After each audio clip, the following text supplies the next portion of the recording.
자비로우신 우리 아버지 하나님, 마땅히 형벌받을 수밖에 없는 저희들을 주의 보배로운 피로 구원해 주신 것을 진심으로 감사드립니다. 여기에 하나님의 크신 은혜와 사랑을 입은 사람들이 한자리에 같이 모였습니다. 이 가운데 주 성령께서 함께해 주시고 하나님 말씀을 통해서 여러 가지 궁금한 것들을 같이 생각해 보려고 합니다.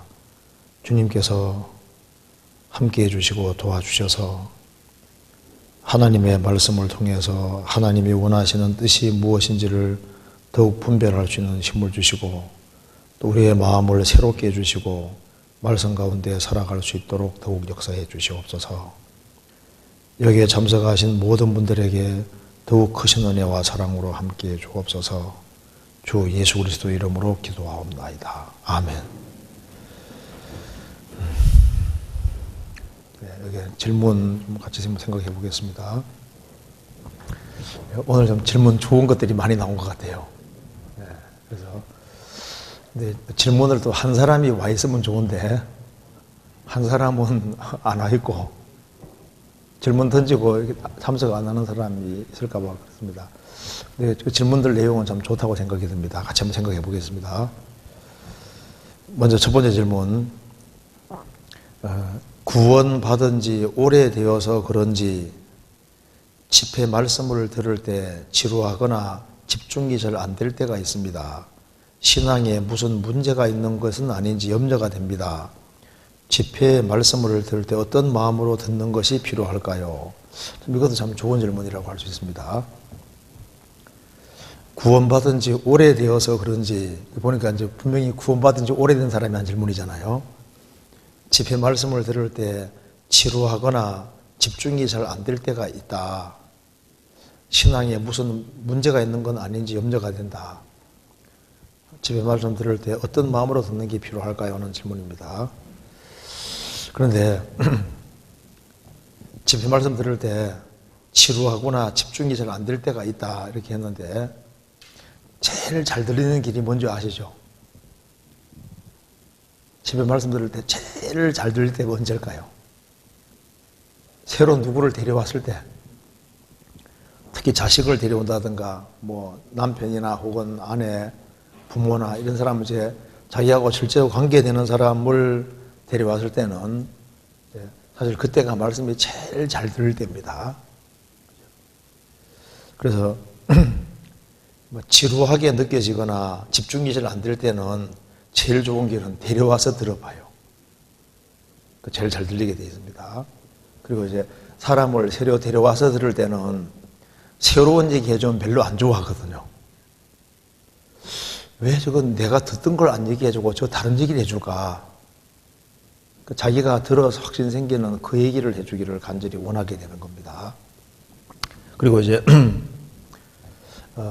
자기가 여기 이제 말씀을 잘 듣고 싶을 때는 자기가 잘 아는 사람이 이제 새로 말씀을 듣고 있을 때 그때가 사실 잘 들어올 때입니다.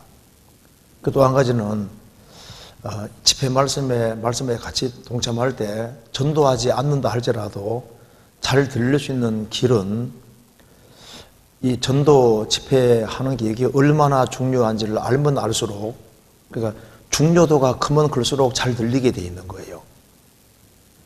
그래서 직접 사람을 데려오는 사람이나 옆에 같이 동참하는 사람이나 사실 같이 상을 받게 돼 있습니다. 우리가 이제 해외 선교하러 간다. 그럼 선교하러 갈 때 그 전도하는 사람만 상 받는 게 아니고 같이 참여한 사람이 같이 상을 받는 같이. 먼저 성경 한번 찾아봅시다. 사무엘상 동참의 중요성을 알아야 됩니다. 사무엘상 30장 보시겠습니다. 사무엘상 30장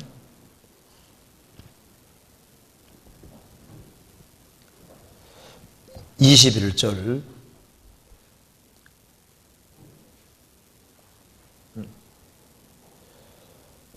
여기 먼저 9절부터 봅시다. 이에 다윗과 그와 함께한 600명이 가서 부솔 시내에 이르러는 뒤떨어진 자를 거기 머물렀으되 곧 피곤하여 부솔 시내를 건너지 못하는 200인을 머물렀고 다윗은 400인을 거느리고 쫓아가니라. 그리고 21절에 다윗이 이왕에 피곤하여 능히 자기를 따르지 못함으로 부솔 시내에 머물게 한 200인에게 오매 그들이 다윗과 그와 함께한 백성을 영접하러 나온지라. 다윗이 그 백성에게 이르러 문안하매 다윗과 함께 갔던 자 중에 악한 자와 비류들이 다 가로되 그들이 우리와 함께 가지 아니하였은즉 우리가 도로 찾은 물건은 무엇이든지 그들에게 주지 말고 각 사람의 처자만 주어서 데리고 떠나게 하라 하는지라. 다윗이 가로되 나의 형제들아 여호와께서 우리를 보호하시고 우리를 치러 온 그 군대를 우리 손에 붙이셨은즉 그가 우리에게 주신 것을 너희가 이같이 못하리라. 이 일에 누가 너희를 듣겠느냐. 전장에 내려갔던 자의 분깃이나 소유물 곁에 머물렀던 자의 분깃이 일반일지니 같이 분배할 것이니라 하고 그날부터 다윗이 이것으로 이스라엘의 율례와 규례를 삼았더니 오늘까지 이르니라. 시글락 전투 때 이제 아말렉 사람들이 다윗 진영에 있는 모든 것을 다 뺏어가 버린 겁니다.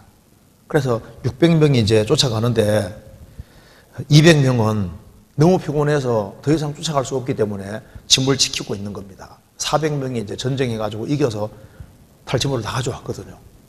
가져왔는데 분배할 때는 직접 전투에 참여한 사람이나 뒤에서 돌아오기까지 기다리면서 물건을 지킨 사람이나 똑같이 탈취물을 분배할 것이니라. 이것이 이제 규례가 되어서 이스라엘을 대대로 직접 전투에 참여한 사람이나 뒤에 후원하는 사람이나 똑같이 배분하게 했다고 말입니다. 이게 뭘 말하냐면은 다윗은 예수님의 그림자가 되는 겁니다. 그래서 우리가 집회를 할 때 같이 직접 사람을 데려온 사람도 있고 같이 참여해 주는 사람이 있지 않습니까? 그랬을 때 직접 전도한 사람만 상 받는 게 아니고 데려온 사람만 상 받는 게 아니라 같이 동참한 사람이 상을 받는데 그 같이 상을 받는 것이 맞는 거예요. 같이. 그래서 나는 직접 전도 안 하는데 그럴지라도 이 영혼을 건지는 일이 중요성을 알고 하나님이 가장 귀하게 여기는 것이 영혼을 건지는 겁니다. 거기 같이 참여했을 때 같이 상을 받는다는 사실을 알면은 그래서 그걸 확실하게 알고 중요도를 알면은 듣는 태도도 물론 달라지게 되는 거예요. 마태복음 10장을 찾아오시겠습니다. 마태복음 10장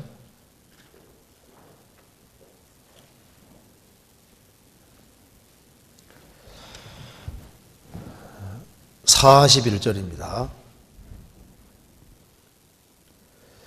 선지자의 이름으로 선지자를 영접하는 자는 선지자의 상을 받을 것이요 의인의 이름으로 의인을 영접하는 자는 의인의 상을 받을 것이요 또 누구든지 제자의 이름으로 이 소자 중에 하나에게 냉수 한 그릇이라도 주는 자는 내가 진실로 너에게 이르노니 그 사람이 결코 상을 잃지 아니하리라 하시니라.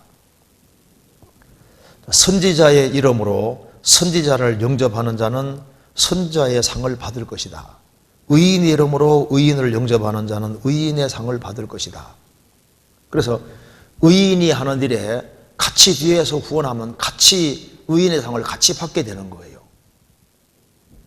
교회가 하나님의 일을 하는데 같이 동참해서 같이 협력, 같이 수고하면은 교회에 거기에 같이 참여하기 때문에 같이 상을 받는 것이 틀림없는 겁니다. 그래서 우리가 이제 알아야 될 것 중에 하나가 이제 이 전도 집회가 이제 우리가 자주 있는 편이지 않습니까? 그런데 그것이 얼만큼 중요하냐, 얼만큼 소중한 거냐, 이제 그걸 정말 깨닫는다면은 이게 달라지게 되는 거예요. 그래서 이 세상에서 참 중요한 일들이 많이 있잖아요. 어떤 사람이 대기업을 일궜다. 뭐 아주 큰일이죠. 빌 게이츠가 아주 엄청난 이제 회사를 만들고 그다음에 이제 세계적으로뿐 아니라 우리나라에서도 막 대기업 일군 사람들도 많고, 그리고 이제 나라를 건국하는 거 뭐 다 큰일이 많지 않습니까? 근데 사실 제일 큰일은 영혼을 건지는 일입니다. 그 제일 큰일인 거예요. 그래서 하나님이 최고로 기뻐하는 것이 한 사람 영혼이 구원받는 겁니다. 그래서 죄인 하나가 회개하면은 하늘에서는 회개할 것이 없는 의인 99을 위하여 기뻐하는 것보다 더하리라. 그러니까 한 사람 영혼을 건지는 것은 하나님이 가장 기뻐하는 일에 속하는 겁니다. 그러면 하나님이 가장 기뻐하는 일에 거기에 같이 참여하고, 그리고 이제 하도 많이 들어놓으니까 그 뒤에 스토리 같은 것도 다 알지 않습니까? 좀 지루하게 느껴질 수도 있는데, 또 지루하게 또 안 느껴진다면 또 그것도 좀 그러잖아요. 뭐 구원받은 지 오래됐으면 뭐 많이 들었을 테니까. 그런데 그 지루한 것이 느껴질 수 있습니다. 왜? 사람이니까. 그런데 한 사람이 구원받을 때 사실 주님이 춤을 추시는 거예요. 탕자가 돌아왔을 때 아버지가 얼마나 기뻐했습니까? 그래서 하나님을 춤추게 할 수 있는 것이 사실 영혼을 건지는 거기 때문에, 그래서 중요성을 알면은 동참하고 같이 협력하고 수고하는 것이 얼마나 중요한지를 알고 그걸 좀 이렇게 극복할 수 있을 겁니다. 그리고 또 한 가지는 잘 안 들릴 수, 구원받은 지 오래돼서 그런지 잘 안 들릴 수, 그럴 수 있죠. 첫 번째는 나이가 들어서 그럴 수도 있습니다. 나이 들면은 일단 앉아있는 것도 힘들거든요. 또 특별히 이제 허리가 좀 안 좋은 사람들, 이제 앉아있는 게 고역이에요, 고역. 뭐 앉아있는 게 뭐 힘드냐 하는데, 안 아파서 그렇지, 허리 같은 게 안 좋고, 뭐가 이렇게 나이 들어봐요. 그 굉장히 힘듭니다. 안 쉽습니다. 제가 처음 전도인으로 들어왔을 때요, 저보다 아주 오래된 분들이 들어와서 이렇게 근무하는 시간에 졸더라고, 자더라고. 제가 그때 교회 들어올 때 28인가 29살인가 그때 나이가 적었었거든요. 그러니까 내보다 먼저 들어온 분이 이렇게 의자 이렇게 하고 또 그르렁 차고 있는 거예요. 아니, 교회에서 어떻게 자냐고 내리 생각했거든. 근데 저도 나이가 조금씩 들어보니까, 좀 이해가 좀 되더라고요. 젊을 때는 잘 이해가 안 되는 거예요. 일단, 그래서 나이가 좀 들어가면은 젊은 사람하고 좀 다릅니다. 그런 거 좀 있어요. 그리고 또 한 가지는 신앙이 조금 식어서 그런 경우도 있고, 또 한 가지는 인간 본성은 반복되면은 쉽게 둔해지는 특징이 있는 거예요. 그래서 영화 한 번 보고 그 다음 이어서 또 보기가 안 쉽죠. 근데 이건 하나님 말씀이니까, 또 성령께서 역사하시니까 그래 반복적으로 듣잖아요. 그럼에도 불구하고 사람은 본성상 동일한 것이 주어지면 둔해지기가 쉬운 겁니다. 그렇기 때문에 그런 것이 좀 있을 수 있거든요. 그래서 또 한 가지는 이제 몸이 좀 피곤해서 그럴 수도 있어요. 그래서 어느 날은 잘 들리고 어느 날은 잘 안 들리는 것도 몸 컨디션하고도 이제 관계될 수 있다고 말입니다. 그래서 여기 질문 내용에 구원받은 지 오래되어서 그런지 집회 들을 때 지루하거나 집중이 잘 안 될 때가 있다. 안 될 때가 있으니 다행이죠. 계속 안 되면 문제가 있는데 안 될 때가 있다 그랬으니까 신앙에 무슨 문제가 있는 건 아닌지, 그건 아닌 것 같아요.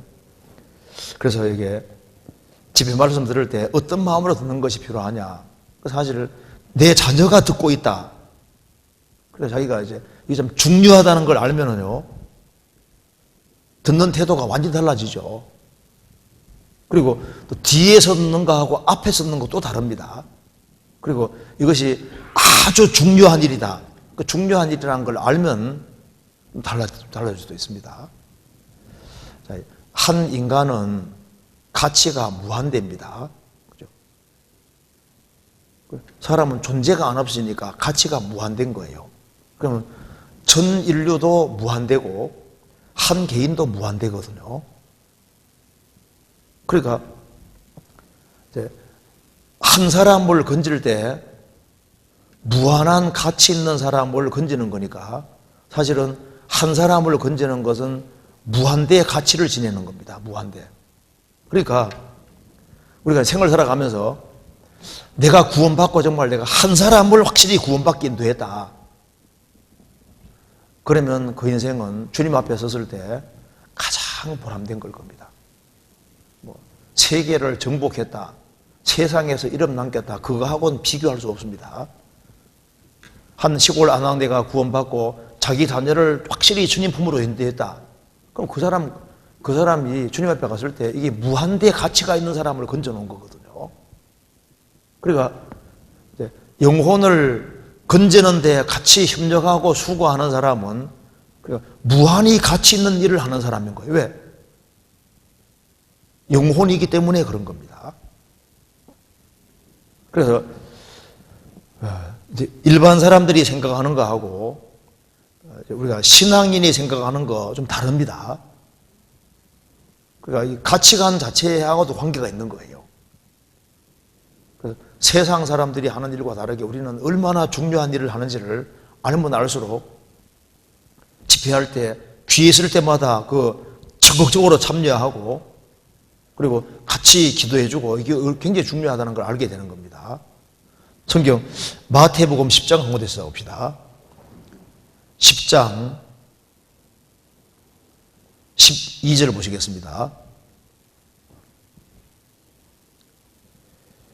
또 그 집에 들어가면서 평안하기를 빌라. 그 집이 이에 합당하면 너희 빈 평안이 거기 말 것이요 만일 합당치 아니하면 그 평안이 너희에게로 돌아올 것이니라. 우리가 어떤 사람에게 정말 복을 주려고 했는데 그 사람이 복을 안 받아들여. 안 받아들이면 어떻게 되는 겁니까? 그 복이 전도해 주려고 했던 사람에게 돌아오게 되는 겁니다. 우리 전도 집회를 이렇게 했는데 우리가 복 주려고 했는데 사람이 복을 안 받아들여. 안 받아들이면 복이 누구에게 오는 겁니까? 동참한 사람들에게 복이 돌아오는 거예요. 그렇잖아요. 그러니까 무조건 복 받고 시작하는 게 되는 겁니다. 그래서 무슨 전도하는 사람은 이 사람에게 주려고 했던 축복을 이 사람이 원치 않으면은 물어 돌아가는 게 아니라 이 사람에게 주려는 축복은 내 쪽에 들어오는 거니까 무조건 이득으로 시작하게 되는 거예요. 그렇잖아요. 자, 그래서 여기에 지금 이 질문하는 분은 신앙적으로 큰 문제는 없다고 생각이 듭니다. 그래서 구원받은 지 오래되어서 그런지 지루하거나 집중이 안 됩니다 하면 좀 문제가 있거든요. 안 될 때가 있다 그러잖아요. 그러니까 계속 그런 건 아니니까 마음 태도만 바르게 하면 큰 무리가 없으리라고 생각합니다. 그 다음 질문 봅시다. 형제 자매들에게 선한 영향력을 끼치는 사람이 되고 싶은데 저는 너무나도 부족하다는 것을 느낍니다. 어떻게 하면 그리스도인으로서 주변 사람들에게 선한 영향력을 끼칠 수 있는지 알고 싶습니다. 그렇죠? 형제 자매들뿐 아니라 우리가 접촉하는 주변 사람들에게 좋은 영향력을 끼치고 싶다는 겁니다. 그런데 저는 너무나도 부족하다는 걸 느낍니다. 자기 부족한 걸 느끼는 사람이 선한 영향력을 끼칠 수 있습니다. 자기가 잘났다는 사람은 남 다치게 하지 선한 영향력을 미치기 어렵습니다. 그래서 선한 영향력을 끼치기 위해서 먼저 말한 대로 너무나도 부족하다는 걸 느낍니다. 이게 참 중요한 요소가 되는 겁니다. 그래서 마음을 낮추는 이것이 영향력을 미치는 데 아주 중요한 역할을 하는 겁니다. 그래서 그럼 어떻게 하면 우리가 주변 사람들에게 정말 선한 영향력, 좋은 영향력을 미칠 수 있을까?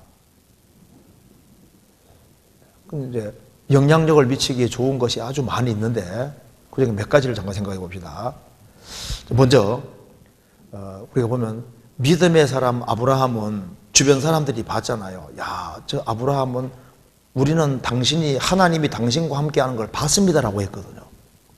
이삭에 대해서도 우리는 하나님이 당신과 하는 걸 봤습니다 이렇게 말했습니다.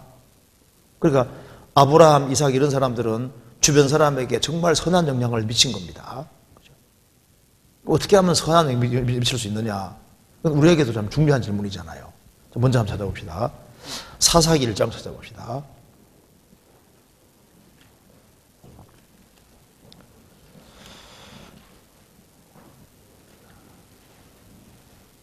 사사기 1장 1절에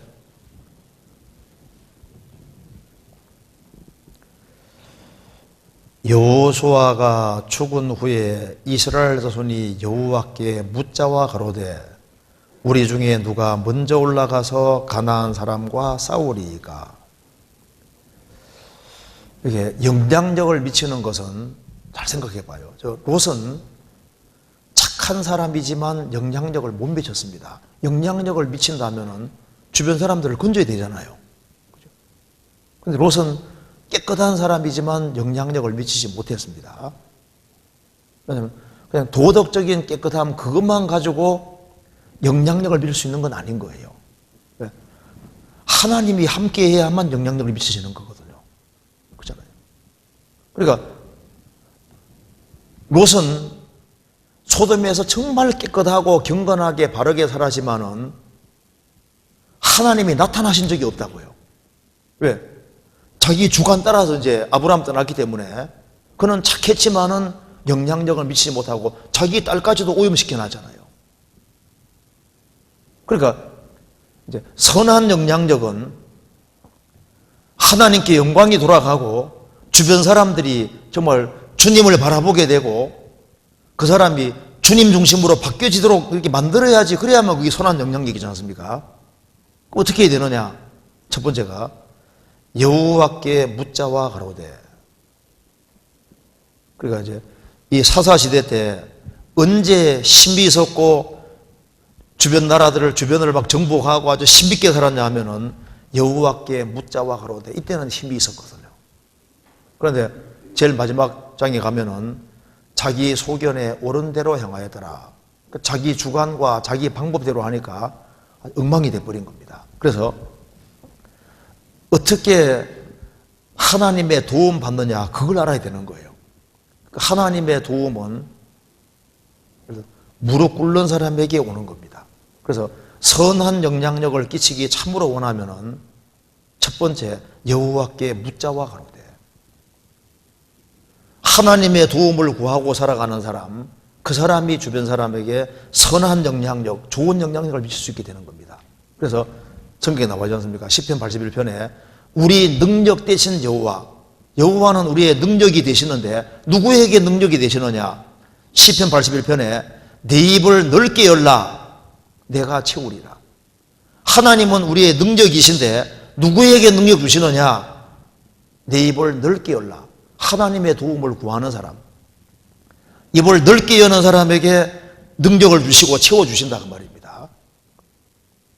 이스라엘 백성들이 언제 출애굽을 했냐 하면은 에집트에서 하나님께 부르짖으니까 하나님의 초자연적인 도움으로 출애굽이 이루어지잖아요.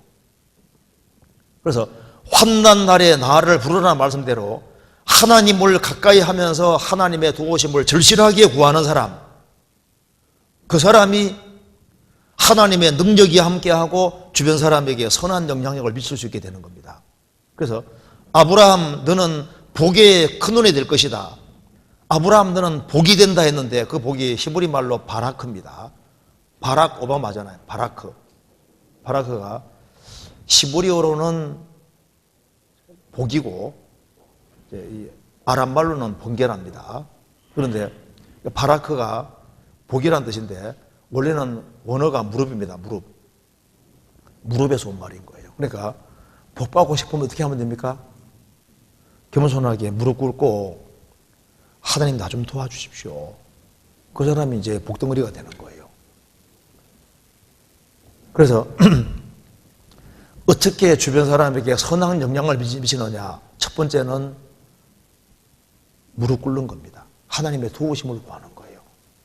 그래서 부모가 어떻게 자녀에게 선한 영향력을 미치느냐? 하나님께 자녀를 맡기고 하나님이 정말 지혜 주시도록 구하는 겁니다. 그렇잖아요. 그래서 내가 주변 친구들에게 어떻게 좋은 영향을 미치느냐? 그 친구들을 위해서 기도해주고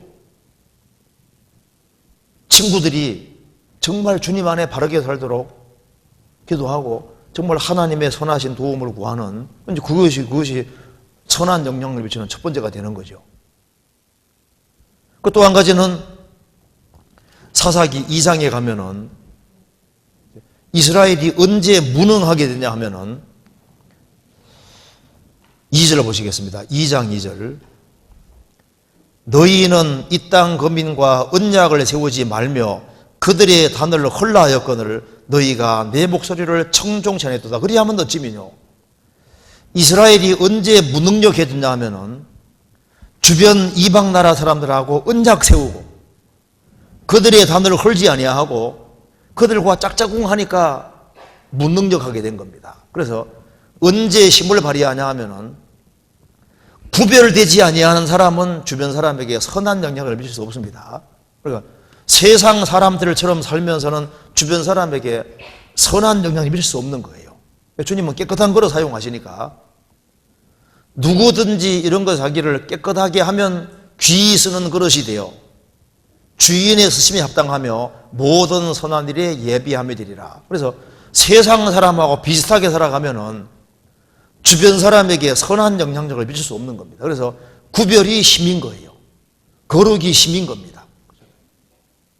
그래서 주변 사람에게 선한 영향력을 미치기 원하는 사람은 세상적이 돼서는 선한 영향이 미칠 수 없게 되는 겁니다. 그렇잖아요. 그래서 제일 첫 번째는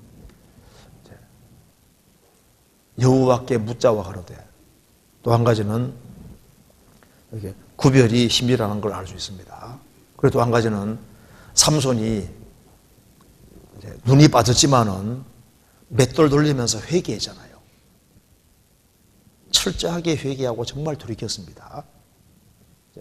그러니까 하나님이 다시 삼손에게 힘을 주셔서 그가 죽일 때 죽인 자가 살았을 때 죽인 자보다 많았다. 그래서 비록 죄를 지었을지라도 참으로 돌이키면은 아주 좋은 영향이 미칠 수도 있는 거예요. 그리고 그 전에 못 살았던 것이 나중에 정말 돌이키는 사람은 또 주님이 이걸 활용해서 다른 사람들을 세우는 돕게 만들어 주시는 겁니다. 베드로 사도가 예수님을 3번 부인했지 않습니까? 그 얼마나 큰 죄입니까? 예수님 말씀하시기를 너는 돌이킨 후에 내 형제를 굳게 하라. 그러니까 만일 자신이 예수님을 3번 부인하는 그런 적이 없다면은 연약해서 넘어져 가는 사람을 이해를 할 수가 없는 거예요. 저 형제 저 자매 왜 그래? 자기는 그러니까 썰어본 적이 없는 사람은 쓰러지는 사람이 이해가 안 되는 거거든요. 근데 썰어본 적이 있는 사람은 고통받는 사람 마음을 이해할 수 있기 때문에 위로할 수 있고 힘을 줄 수 있는 거예요. 그러니까 우울증 병이 있었다. 근데 딱 나았습니다. 그러면 다른 우울증을 앓는 사람이 있으면요, 그 사람이 제일 위로 잘해줄 수 있어요. 힘을 줄 수 있다니까요. 내가 병이 걸려봤다. 그런 병 속에서 주님의 도우심을 구하고 이걸 잘 극복한 경험이 있는 사람은 다른 병든 사람을 위로할 수 있고 힘을 주고 선한 영향을 미칠 수 있는 거예요. 그리고 구원받고 난 다음에도 무슨 죄를 지었다 할지라도 정말 돌이킨 사람은 다른 사람이 연약해서 죄 가운데 빠져들어가는 사람이 이해가 된다니까요. 그럴 수 있다고 말입니다. 어떻게 구원받은 사람이 저럴 수 있어? 어쩌면 그 사람이 어려운 상황 주어지면 더 큰 죄를 지을지도 몰라요. 그렇지 않습니까? 그러니까 참으로 회개하고 돌이키면은 그것을 주님이 또 활용해서 다른 사람들을 붙잡아주고 이해해주고 그런 힘이 생기는 거예요. 어떤 사람이 막 너무너무 힘들어할 때 자매님 뭐 왜 힘들어해? 믿음으로 이겨야지. 자기는 안 당해봤으니까. 그래서 어떤 자매님이 막 자식 문제 때문에 막 너무 힘들어합니다. 아이고 자매가 맡겨. 주님께 맡기면 돼. 자기는 안 당해봤거든. 자식이 말썽 피우고 말 안 들을 때 얼마나 부모가 힘든데 안 겪어봐서는 모르거든요. 맡기면 되지. 말이야 쉽지. 막상 당해보면 쉽지 않잖아요. 그래서 회개는 굉장한 힘인 겁니다. 참으로 이게 회개하고 돌이키고, 그리고 이제 주 안에서 이제 여러 가지를 잘 겪고 이게 잘 이겨나간 사람들은 그게 다 좋은 영향을 미칠 수 있는 거예요. 영향력을 미칠 수 있는 것이 많이 있습니다. 그런데 이게 이제 우리가 선한 영향력을 미치는 데 있어서 꼭 큰 것이 영향 미치는 것이 아닙니다. 그 작은 것이 굉장히 중요한 역할을 하는 거예요. 우리 한 자매님이 이제 간증을 하는데, 어떻게 해서 구원받은지 하니까, 이제, 우연히, 같은 아파트에 사는 한 분이, 여기 이제, 누가 토했는데, 화장실을 이렇게, 화장실이 아니라 엘리베이터에 토해놓은 게 있는데, 더럽잖아요. 그런데 그 여자분이 그걸 자기가 몰래 탁 치우더랍니다. 깨끗하게. 딱 치우는데, 딱 보니 눈에 딱 들어오는 거예요. 그래서, 내가 저 여자 가까이 해야 되겠다. 그래서 그게 계기가 되어서, 토한 것을 치우는 것을 보고서, 이제 그 사람을 가까이 한 거예요. 그러다가 나중에 구원까지 받게 되었습니다. 토한 거 하나 치운 것 때문에 한 사람 영혼을 건지는 계기가 됐잖아요. 그 얘기 들으니까 또 자는 자매들은 우리도 토할 때 치우자. 근데 그때만 하면 되는 게 아니라 평상시에 잘할 때 주님이 그런 계기를 만들어주는 거지 않습니까? 평상시에. 그래서 조그만 거 하나 하는 것이, 이것이 선한 영향력을 미치는데 굉장히 큰 역할을 합니다. 그래서 따뜻한 말 한마디, 그리고 조그만한 선한 행동들, 그런 것들을 이 영향을 미치는 거예요. 그래서 사람에게 영향을 미치는 제일 중요한 키가 뭔지 아시죠? 그게 바로 사랑이라는 겁니다. 저 사람이 나를 정말 사랑하고 있구나, 그걸 느끼게 만들어줄 수 있으면 영향 미치기가 제일 좋은 거예요. 왜 부모가 자식에게 영향 미치냐 하면 사랑을 알고 느끼고 있거든요. 저 사람이 나를 사랑하는구나, 그거 느끼면 마음 움직여지기가 제일 쉽고 영향받게 하기가 제일 쉬운 겁니다. 그래서 톨스토이가 쓴 글에 보면은 사람은 무엇으로 사느냐, 결론이 사람은 사랑으로 산다, 그 말이 맞는 거예요. 그리고 이제 톨스토이가 세 가지 질문을 하고 어떻게 답을 합니다. 이 세상에서 제일 중요한 시간은 언제인가? 그리고 제일 중요한 일은, 사람은 제일 중요한 시간이 언제냐? 그리고 제일 중요한 사람이 누구냐? 이 세상에서 제일 중요한 일은 뭐냐? 질문 세 가지 하고 세 가지에 대한 답을 합니다. 이 세상에서 가장 중요한 시기는 현재고, 가장 중요한 사람은 내가 현재 접촉하는 사람이고, 가장 중요한 일은 지금 내가 접촉하는 사람에게 순간순간 할 수 있는 선 베푸는 거다, 그 말입니다. 그래서 당신이 날마다 그때그때 만나는 사람에게 최선을 다해서 사랑과 선을 베풀어라. 그 말 맞는 얘기잖아요. 그래서 영향력을 미치는 것은 꾸준히 자기가 접촉하는 그곳에서 최선 다하는 속에서 되어지는 겁니다. 어떤 사람, 나 해외 선교사가로 가겠습니다. 그런데 가까운 사람부터 건지는 일을 해야만 나중에 그것도 만들어주잖아요. D.L. 무디 글에 보면 이런 거 나옵니다. 기관사에 이제 한 사람이 이제 조수인데, 옛날에 기차 움직이게 할 때 석탄을 이렇게 계속 퍼넣는 사람이죠. 화부. 그 사람이 이제 무디 설교 듣고 얘기합니다. 전 앞으로 선교사가 되겠습니다.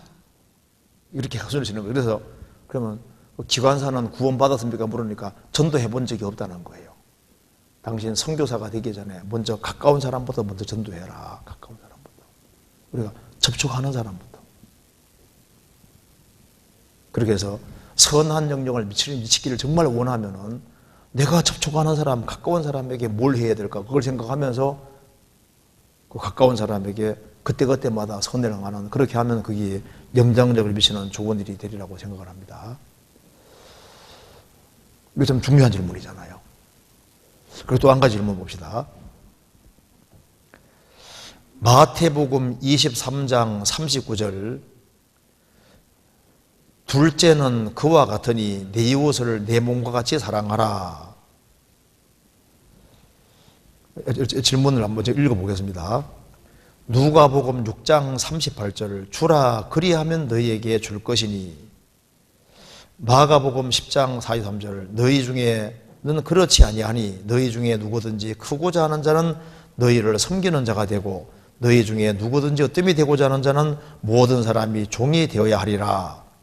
마태복음 5장 39절부터 41절, 나는 너희에게 이르노니 악한 자를 대적지 말라. 누구든지 내 오른편 뺨을 치거든 왼편도 돌려대며 또 너를 송사하여 속옷을 가지고자 하는 자에게 겉옷까지도 가지게 하며 또 누구든지 너를 억지로 오리를 가게 하거든 그 사람과 심리를 동행하고. 위 말씀들은 자기 중심이 아니라 다른 사람 중심으로 살라는 말씀 같습니다.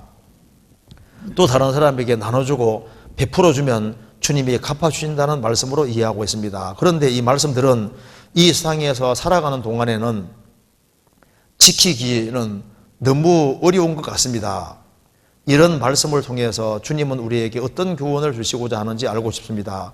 이웃에 대하는 성도의 올바른 삶의 자세를 알고 싶습니다 하는 질문입니다. 좀 좋은 질문이잖아요. 이렇게 먼저 한번 찾아봅시다. 마태복음 23장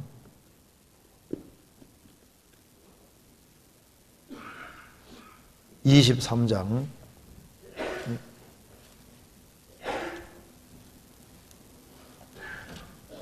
22장 39절 봅시다.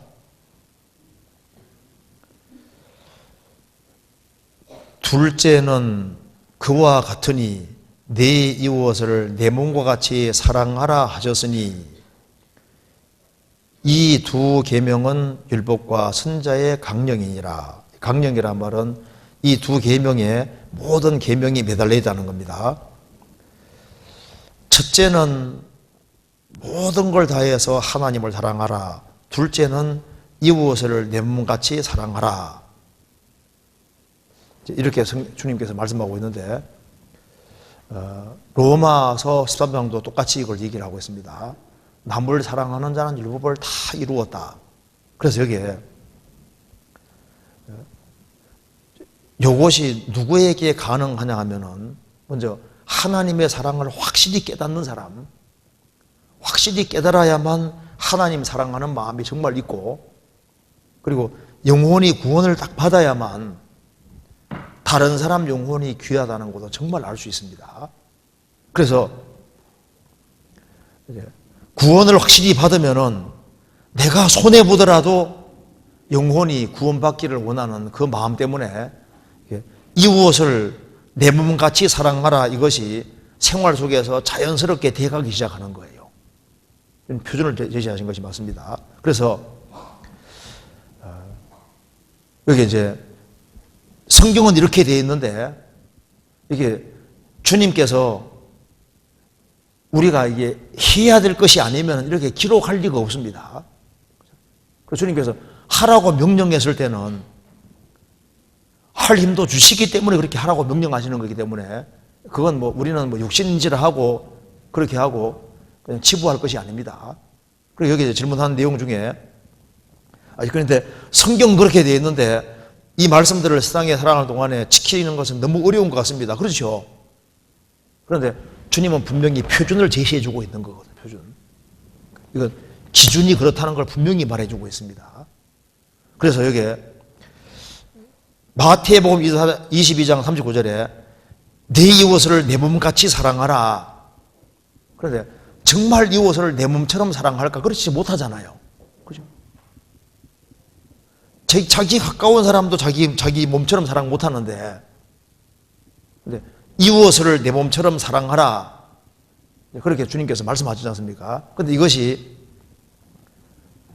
구원을 확실히 받고, 그리고 정말 그 이웃을 내 몸같이 사랑한다는 게 어떻게 하는 것이 사랑하는 걸까요?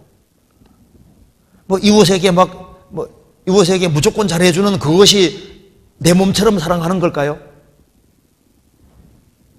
이웃을 내 몸처럼 사랑하는 것에 대한 확실한 증거가 뭡니까?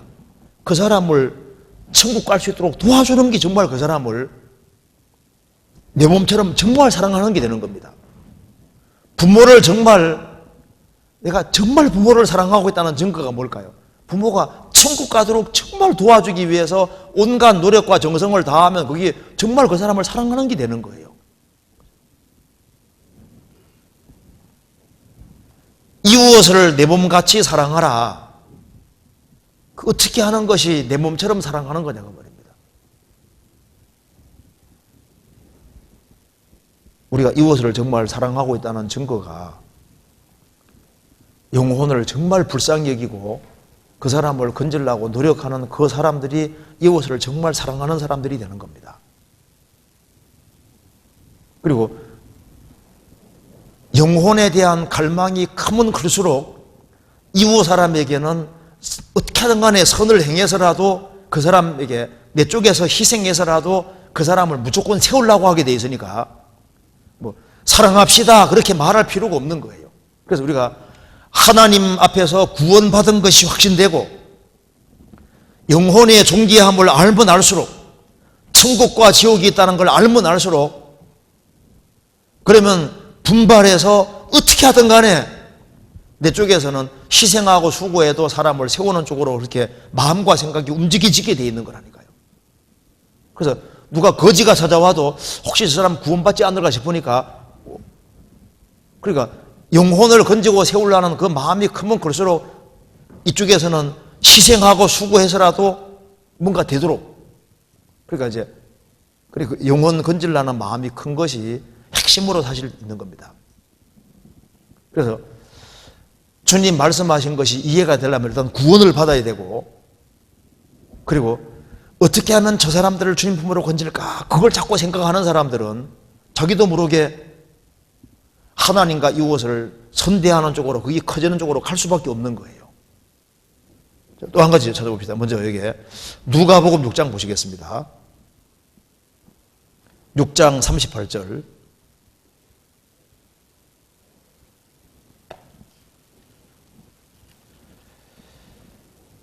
한번 같이 읽어보겠습니다. 주라 그리하면 너희에게 줄 것이니 곧 후이 되어 누르고 흔들어 넘치도록 하여 너희에게 안겨주리라. 너희의 헤아리는 그 헤아림으로 너희도 헤아림을 도로 받을 것이니라. 여기에 주라 그리하면 너희에게 줄 것이니 이것이 무조건 주라는 뜻은 아닙니다. 왜냐하면 왜 그러냐면은 예수님께 사람이 구한다고 무조건 다 주는 게 아니잖아요.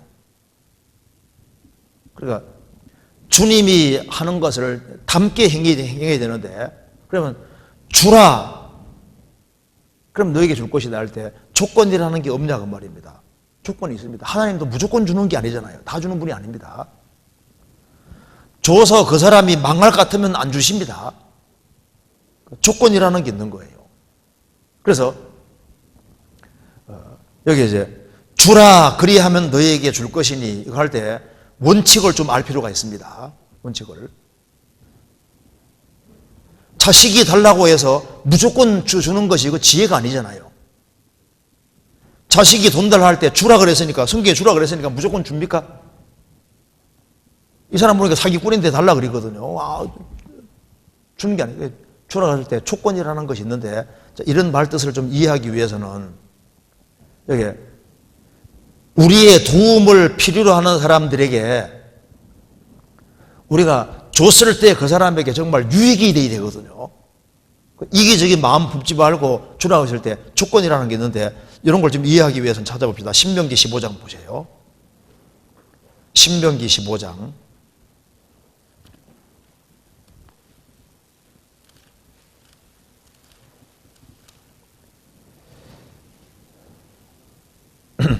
신명기 15장 7절입니다.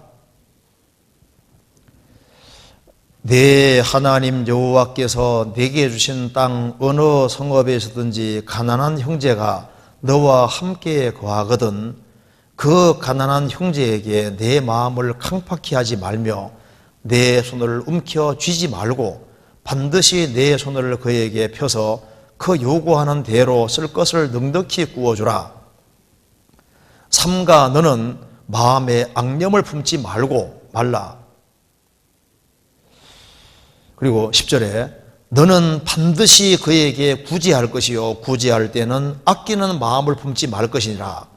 이로 인하여 내 하나님 여호와께서 내 범사와 내 손으로 하는 바에 내게 복을 주시리라. 그다음 같이 읽겠습니다.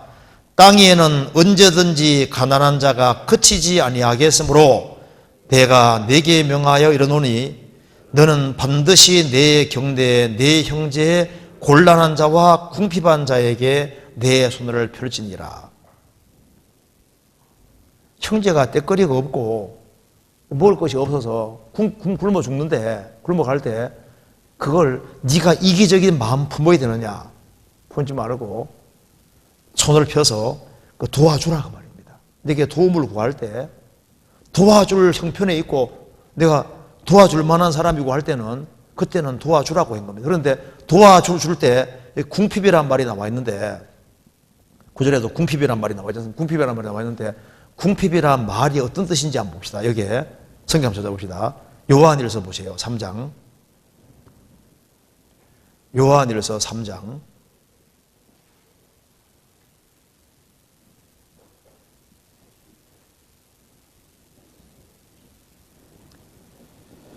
17절.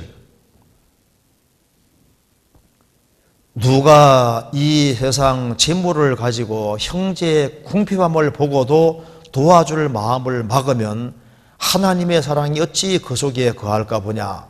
자녀들아, 우리가 말과 혀로만 사랑하지 말고 오직 행함과 진실함으로 하자. 여기서 형제의 궁핍함을 보고도, 이 궁핍이란 말이 헬라어에는 뜻이 이제 부자에 비해서 가난하다는 단어도 있고 절대 궁핍이 또 있는데, 여기는 절대 궁핍 말하는 겁니다.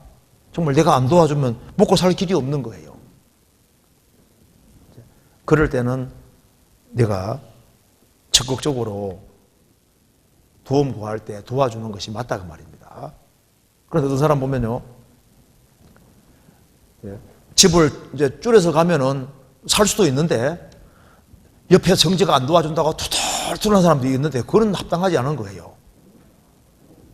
성경에서 먹을 것과 입을 것은 족한 줄 알라 그랬는데, 먹을 것도 있고 입을 것도 있는데 자기 옆에서 자기가 어떤 걸 요구할 때 안 도와준다고 주라 그러면 주라 그랬는데, 구하면 주라 그랬는데 안 준다고 막 하면서 막 열을 내고 막 그런 사람이 있는데 그거 합당하지 않습니다. 주라는 것도 무조건 주라는 말이 아니라 우리가 이제 버는 목적도 이타적인 목적이 돼야 되는 거지 않습니까? 그리고 이거 줄 때도 이 사람에게 도움이 돼야 되거든요. 주님도 우리가 구할 때 얘에게 이 사람에게 좀 부하게 주면 얘가 주님과 멀어지겠다 하면 주님이 안 주시잖아요. 구한다고 무조건 다 주는 게 아닙니다. 그래서 주라 그러면 줄 것이란 말이, 우리가 그걸 다른 사람에게 줌으로써 그 사람에게 유익이 되고 그 사람이 구원받는 데 도움이 되고 하나님과 가까이 하는 데 도움이 되는 그쪽으로 주라는 얘기인 거예요. 그죠? 무조건 막 주라는 말이 아니거든요. 장기기증 같은 것도 마찬가지인데, 이제 죽을 때 나는 장기기증 했으니까 좋은 일 했다. 근데 그것도 장기가 누구에게 가느냐가 중요하잖아요. 괜히 눈 없으면 좋을 사람이 괜히 눈 달아가지고 죄 더 많이 짓게 만들 수도 있잖아요. 그러니까 무조건 준다고 다 잘하는 게 아니라 그걸 주더라도 누구에게 주느냐, 줘서 누구에게 유익이 되느냐, 그걸 다 생각을 해야 되거든요. 그렇지 않습니까? 잠언 31장 찾아봅시다.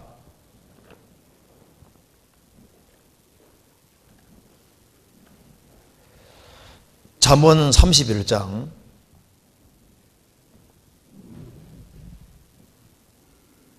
15절입니다.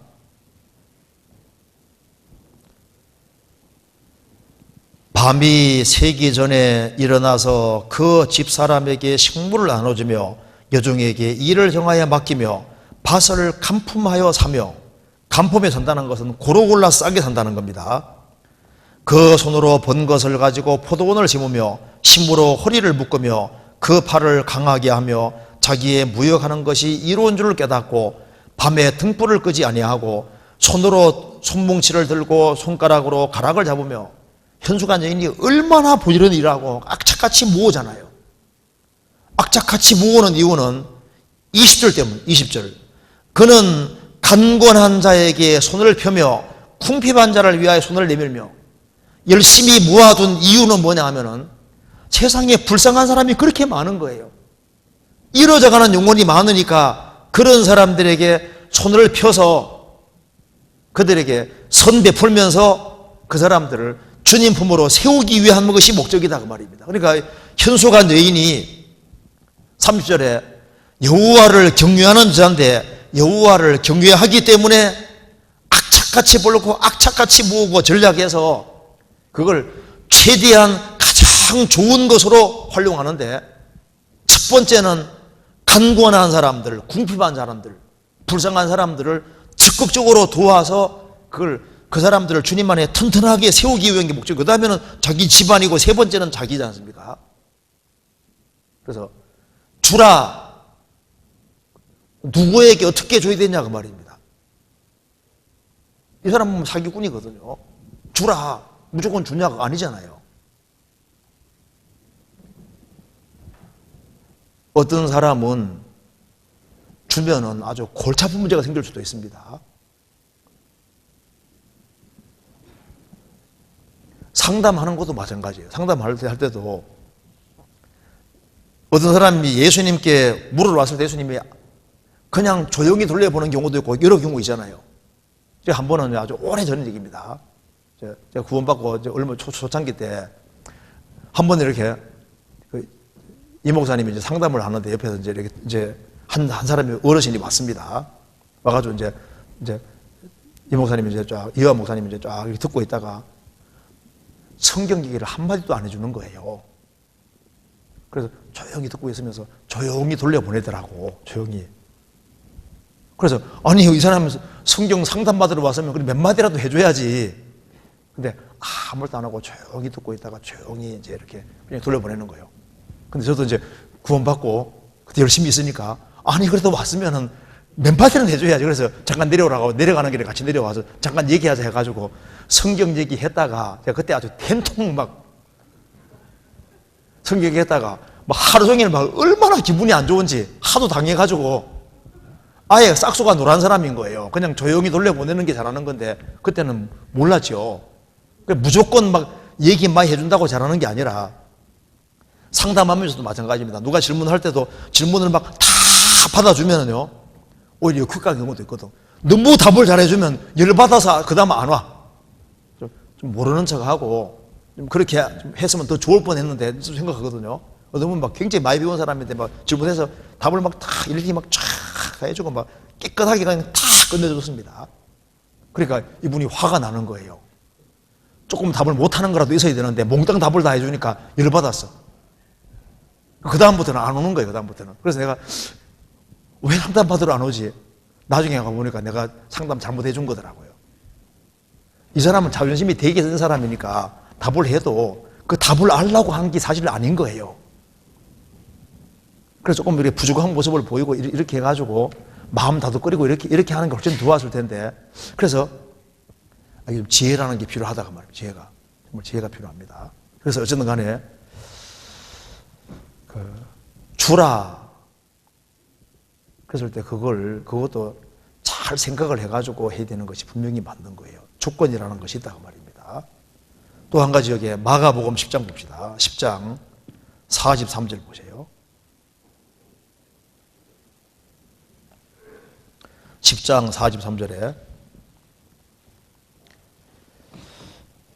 너희 중에는 그렇지 아니하니 너희 중에 누구든지 크고자 하는 자는 너희를 섬기는 자가 되고 너희 중에 누구든지 으뜸이 되고자 하는 자는 모든 사람의 종이 되어야 하리니. 그럼 여기서 이제 또 한 가지 문제가, 자, 너희 중에 크고자 하는 자는 너희를 섬기는 자가 되고 모든 사람의 종이 되어야 된다. 그러면 섬기는 자가 된다는 뜻이 뭘까요? 아이고 형제님, 아이고 자매님 이렇게 말하는 게 섬기는 거냐 그 말입니다. 크고자 하는 자는 너희를 섬기는 자가 되어야 된다. 으뜸이 되고자 하는 자는 모든 사람의 종이 되어야 하리라.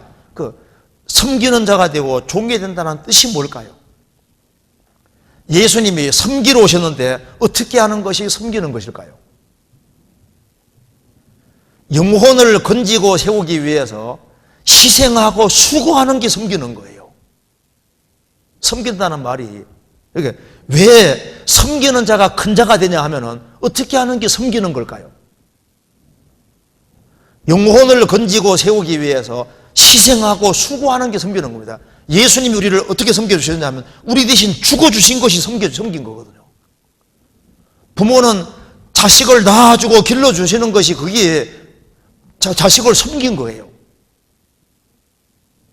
섬긴다는 말은 아이고 형제님 어서 오세요, 자매님 어서 오세요 이렇게 떨어주는 게 섬기는 게 아니라 그 사람 영혼이 주 안에 튼튼하게 서게 되고 주님 의지하게 되고 주님께 기대게 살게 만들고 그렇게 하는 게 그거 섬기는 게 되는 거예요.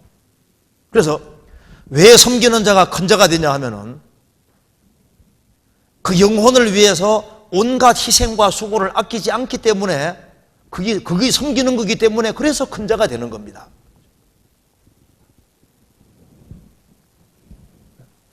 섬기고 종도로 든다는 말 자체가 그게 무슨 누굴 대접해 준다 그런 뜻이 아닌 거예요. 그 온냐온냐하고 대접해 주고 이렇게 해가지고 속그림에서 그 사람 망하면 안 되잖아요. 그게 아니라 그 사람을 확실히 주님 품으로 들어오게 만들고 주 안에 굳건하게 서게 만들고 주님 의지하게 만들고 주님께 기대게 만들고 열매대로 만드는 그쪽에다가 희생하고 수고하는 것이 섬기는 게 되는 겁니다. 무슨 말이 되죠? 그리고 또 한 가지는 여기에 마태복음 5장 찾아봅시다. 5장 39절에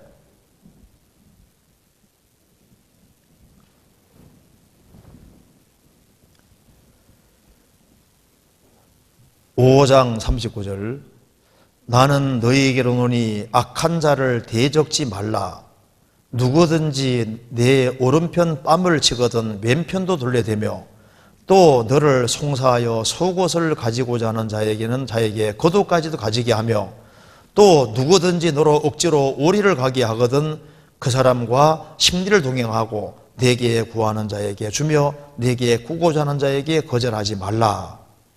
이 말씀에서 예수님 말씀하시기를 악한 자를 대적지 말라. 이 말 참 맞습니다. 너무 악한 사람이 있어요. 악한 자를 대적지 말라. 너무 거만한 사람, 너무 악한 사람, 그런 사람들은 공고해서 안 듣는 사람 같은 경우에 대적지 말고 가만히 내버려 두는 게 좋습니다. 악한 자를 대적하지 마라 그랬잖아요. 너무 거만하고 너무 악해서 공고를 안 받는 사람은 가만 맡기는 게 필요합니다. 대적하지 말란 말이 맞아요. 괜히 대적했다가 그냥 가만히 있는 것보다 훨씬 못하게 되는 경우가 있습니다. 너무 악한 사람이 있는데요. 그런 사람을 막 이렇게 대적해봐요. 막 소송도 걸고 막 대적해가지고 나중에 아주 복잡하게 오히려 만들 수 있습니다. 하나님이 처리해 주도록 맡기는 게 필요할 때가 있는 거예요. 이거 잠깐 가지고 찾아봅시다. 잠언 9장입니다. 잠언 9장 7절입니다.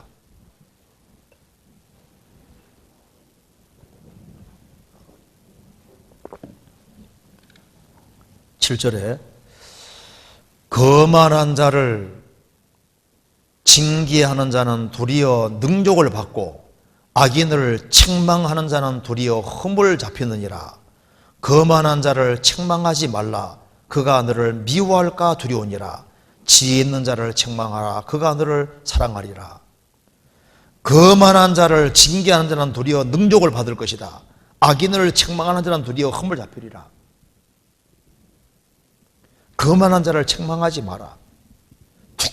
두고 위하면서 대적이 되니까 그냥 하나님께 딱 맡기라 그 말입니다.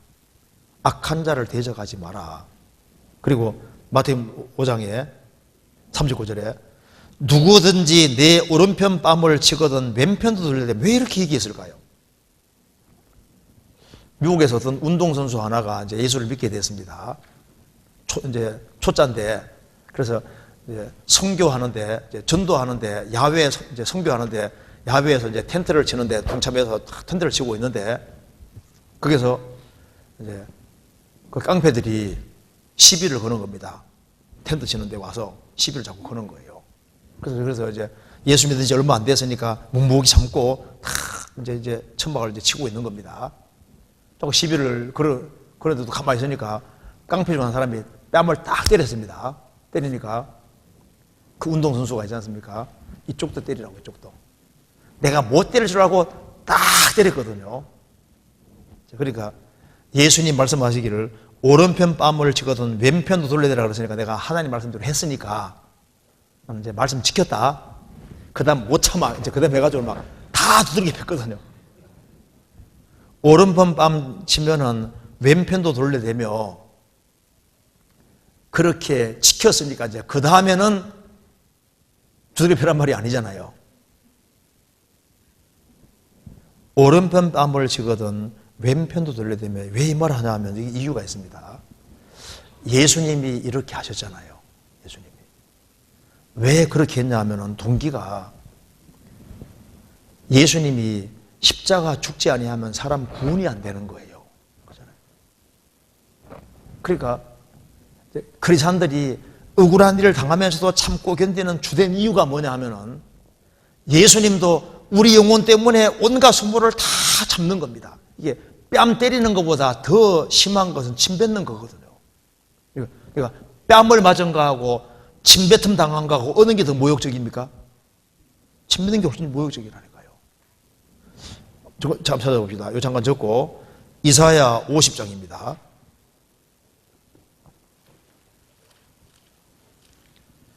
이사야 50장 5절입니다. 이거 예수님에 대한 말씀입니다. 주 여호와께서 나의 귀를 열어줬으므로 내가 거역지도 아니하며 뒤로 물러가지도 아니하며 나를 때리는 자들에게 내 등을 맡기며 나의 수염을 뽑는 자들에게 나의 뺨을 맡기며 수욕과 침뱉음을 피하려고 내 얼굴을 가리우지 아니하였느니라. 주 여호와께서 나를 도우심으로 내가 부끄러워 아니하고 내 얼굴을 부싯돌같이 굳게 하였은즉 내가 수치를 당치 아니할 줄 아노라. 예수님은 하나님의 뜻을 이루러 오셨기 때문에 예수님이 열받아 가지고 하나님 뜻을 이루는 데서 치우치면 안 되잖아요. 그러니까 하나님의 뜻을 이루는 데 있어서 그 뜻 이루는 걸 방해하기 위해서 예수님을 때리고 수염 뽑고 뺨을 치고 침 뱉고 해도 묵묵히 그것 때문에 하나님 뜻을 어기지 않고 뜻을 이루어야 되니까. 예수님이 죄를 지으면은 구원을 이룰 수 없으니까 인류를 구원해야 된다는 그 한 가지 열망과 목적 때문에 다 참는 거잖아요. 오른편 뺨 때리면 왼편도 돌려대고 그렇게 하라는 이유가 뭐냐 하면은 그것 때문이라도 저 사람 영혼이 구원받을 수 있다면은 차라리 당하는 편을 택해야 된다 그 말입니다. 그러니까 키가 어디 있냐 하면은 영혼 구원의 키가 있는 거예요. 성경에서 봅시다. 베드로전서 2장 보시겠습니다. 베드로전서 2장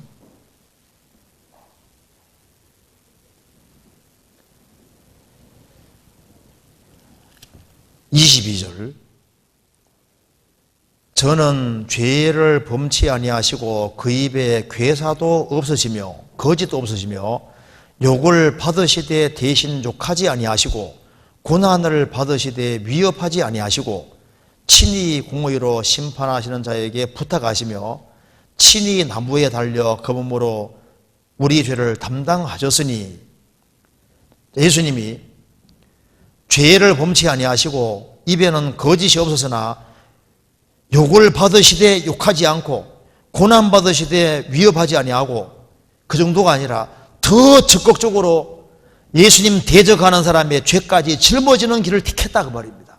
우리가 살아야 되니까. 주님께서 오른쪽을 때리면 왼편도 덜덜대고 그 말을 왜 하냐면은 그렇게 당하더라도 이 사람 영혼이 구원될 수 있다면은 그 길을 택하라 그 말입니다.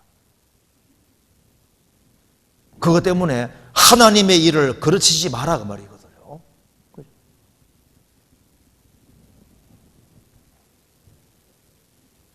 그래서 예수님 말씀을 잘 읽어보면은 핵심이 어디 있냐 하면은 영혼을 사랑하는 마음,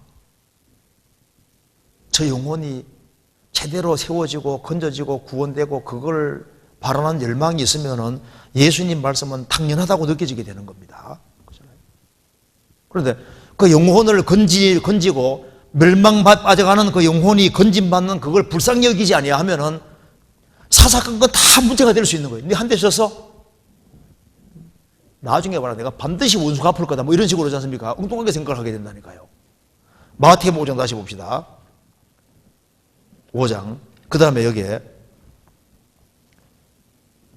40절. 또 너를 송사하여 속옷을 가지고자 하는 자에게 겉옷까지도 가지게 하며, 이게 원래는 잘 이해가 안 될 수 있습니다. 너를 송사하여 속옷을 가지고자 하는 자에게는 겉옷까지도 가지게 하며, 이게 이제 우리나라 사람들은 잘 이해 안 될 수 있는데 이스라엘의 사람에게는 쉬운 말입니다. 이거 잠깐 가지고 찾아봅시다. 출애굽기 22장 보세요. 출애굽기 22장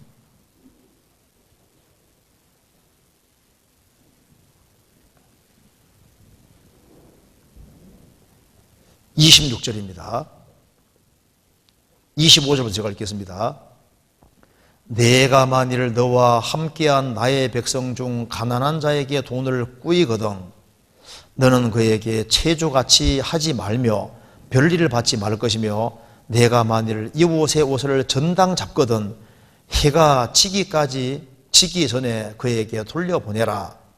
그 몸을 가릴 것이 이뿐이라. 이는 그의 살에 오신즉 그가 무엇을 입고 자겠느냐. 그가 내게 부르짖으면 내가 들으리니 나는 자비한 자임이니라. 어떤 사람이 너무 가난합니다. 그래서 이제 이거저거 팔아먹고 해가지고 이제 아무것도 없어요. 그리고 이제 이 당시에는 이스라엘이 굉장히 공공할 때고 이제 로마 지배받고 있으니까 가난한 사람이 많지 않습니까? 그래서 이제 이거저거 이제 팔아먹었는데 가진 게 아무것도 없는 거예요. 그래서 이제 이웃에게 뭘 빌렸는데 가지고 있는 게 아무것도 없으니까 네 옷 내놔, 옷이라도 내놔 하지 않습니까? 그러니까 너무 그 사람이 야박한 사람이잖아요. 여기에 겉옷, 속옷을 가지고자 하는 자가 이게 무슨 말이냐 하면은, 여기 이제 이 사람이 집 안에 있는 거 다 팔아먹어가지고 이제 없는 거예요. 없는 건데, 정말 내가 돈이 없어서 지금 못 갚으니까 좀 기간을 달라 그래도 안 돼. 옷이라도 내놔. 하고, 옷이라도 내놓으라고 이렇게 해서 안 내놓으니까 법정 끌고 가서 이놈이 돈 빌려가 놓고 돈 안 갚는다고 옷이라도 내놓으라고 그렇게 야박하게 구는 사람이 있지 않습니까? 그렇게 할 때 참 그 사람이 불쌍한 사람이잖아, 사실은요. 그래서 끝까지 안 주려고 버티지 말고 속옷을 가지고자 하는 자는 겉옷까지도 가지게 하고, 겉옷을 가져가려는 사람은 속옷까지도 가지게 하라. 그게 무슨 말이냐면은, 기꺼이 내가 일단 잘못한 것이 맞으니까 빚진 것은 맞고, 그래서 달라고 아주 악착같이 이렇게 할 때, 그 사람 요구할 때 그 사람 원하는 것보다 더 해주려고 있으면 주라는 거예요. 요구하는 것을, 원수에게 요구하는 것을 더 많이 해주라고 주님께서 말씀하신 겁니다. 그렇게 해서라도 이제 겉옷까지 몽땅 뺏어가고 속까지 뺏어갔으면 그 사람 편하겠습니까? 그 사람이 나중에 악을 깨닫고 구원받을지도 모르니까 속옷 가지고자 하는 자에게는 겉옷까지도 주고 그런 마음 가지고 살아야 될 것을 말씀하는 겁니다. 그래서 우리 구원받은 사람들에게 이게 악을 행하는 사람이, 크리스찬이 그래도 후한 마음으로 살아가면요, 나중에 그게 계기가 돼서 구원받는 일이 또 실제로 있거든요. 그래서 우리에게 뭘 뺏어가려고 아주 하는 사람들, 그랬을 때 막 끝까지 안 뺏기려고 이렇게 하지 말고, 너가 잘못한 것이 맞으면은 속옷을 가지고자 하는 자에게는 이게 정당하게 요구하는 겁니다. 그러면 겉옷까지도 가지게 하며, 그렇게 해서라도 저 사람 마음이 움직일 수 있다면 그 길을 택하라고 주님 말씀하시는 겁니다. 그리고 또 누구든지 너로 억지로 오리를 가게 하거든 그 사람과 심리를 동행하고, 이게 로마 시대니까 로마 군병들은 이스라엘 사람에게 억지로 오래 가게 하는 법이 있습니다. 군인들이 이제 가는데 어떤 물건을 이렇게 옮길 경우에 너 일로 와 해가지고 지나가는 사람 붙잡고 오리를 가게 할 수 있는 권리가 있었거든요. 그래서 억지로 오리를 가게 하거든 그 사람과 심리를 동행하고, 그래서 이렇게 해서 집안이 구원받은 사람이 구린의 사람 시몬이잖아요. 예수님 십자가 지고 이제 가고 있는데 예수님이 자주 쓰러지니까 갈 수가 없지 않습니까? 그래서 지나가는 사람, 건장하게 보이는 사람도 일로 와. 군병이 이제 불러서 억지로 십자가를 지워서 골고사까지 가게 만들었습니다. 그런데 억지로 지고 갔는데 그것 때문에 그 집안 식구들이 구원받은 얘기가 성경에 나와 있잖아요. 그래서 여기에 내게 구하는 자에게 주며 내게 꾸고자 하는 자 거절하지 말라, 이런 마음을 가진 사람이 정말 많이 건집니다. 요한 웨슬레가 한번 말을 타고 가는데 한 강도가 나타났습니다. 탁칼 갖다 대고 있는 거 다 내놔. 그래서 다 가져가라고 털어줬거든요. 가고 있는 사람에게 잠깐만 줄 게 더 있는데 안 가져간 게 있다고. 그런 사람 없는데 자기 난생 처음에 그런 사람 보는 거예요. 그래서 와서 뭐냐 물으니까 당신 예수 믿어야 된다. 예수 믿으면은 이런 인생이 아니라 새로운 인생을 살 수 있고 예수님 편은 당신의 모든 죄를 성경 사한다고 성경 기록되어 있다고 이제 얘기해 준 겁니다. 그런데 세월이 지나서 한 사람이 이제 큰 사업가가 되어 있는 거예요. 그러면서 내가 바로 그 강도입니다. 웨슬레도 놀랐습니다. 내게 뭘 요구하는 사람이 있을 때 줄 뿐 아니라 더 주려는 그런 마음을, 영혼을 불쌍히 여기는 마음 가진 그런 사람은 큰일을 많이 할 수 있는 거예요. 한 번은 한 사람이 이제 막 기도하고 있는데, 막 기도 제목이 쫙 있는데 막 기도하고 있는데 강도가 와서 막 부시부시 하면서 막 가져가는 거예요. 근데 기도 끝날 때까지 막 계속 있었대요. 그리고 이제 그 다음에 눈 딱 뜨니까 뭘 가져갔나 보니까 별로 가져간 게 없어. 그런데 보니까 자기도 모르게 돈보따리 붙잡고 기도하고 있었던 거예요. 그러니까 엉뚱한 거 가지고 가는 겁니다. 그래서 쫓아가서 이리로 가라, 이것도 가지고 가라고. 그래, 그것 때문에 예수 믿은 얘기가 있습니다. 그러니까 예수님 말씀하신 요지는 뭐냐 하면은 일단 이타적인 마음으로 생을 사는 사람은 손해보는 것처럼 보이지만은, 육신적으로는 손해보는 것처럼 보이지만 그로 말미암아 신령한 것을 얻게 된다 그 말입니다. 육신적인 것을 움켜잡아서 주변 사람 이뤄지게 하기보다는 육신적인 거, 물질적인 거 이거 희생을 하더라도 영혼이 건지는 길이 있다면 그쪽을 택하라고 주님 공고하신 내용인 거예요. 그래서 주님이 사랑해야 될 것을 말씀하는데, 사랑한다는 것이 그 사람이 천국 가도록 돕는 게 정말 사랑하는 거지 않습니까?